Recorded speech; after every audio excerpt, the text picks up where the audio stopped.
হাওড়া থেকে রাত 9:10 ক্রিয়াযোগ এক্সপ্রেস ধরে পরদিন সকালে পৌঁছে গেলাম রাঁচিতে। এরপর গাড়ি নিয়ে চলে এলাম সীতা ফলস দেখতে। সীতা ফলস দেখে আমরা পৌঁছে গিয়েছিলাম অপূর্ব সুন্দর জোনা ফলসে। জোনা ফলস দেখে এরপর আমরা চলে এলাম রাঁচির সবচেয়ে উচ্চ জলপ্রপাত হুন্ড্রু ফলসে।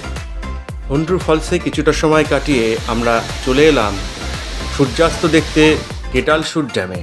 দ্বিতীয় দিন সকালে প্রথমে চলে এলাম রাঁচি জগন্নাথ মন্দিরে, তারপর দেখে নিলাম রাঁচি সূর্য মন্দির, সঙ্গে দেখে নিলাম দশম ফলস। এরপর পাহাড়ি আঁকাবাঁকা পথ ধরে আমরা চলে এলাম পাতরাতু ভ্যালি দেখতে। পাতরাতু ভ্যালির এই আঁকাবাঁকা পথ ধরে আমরা চলে এলাম পাতরাতু লেকে। পাহাড় বেষ্টিত বিশাল পাতরাতু লেকে আমরা একটু স্পিড বোট চড়ার মজা নিলাম।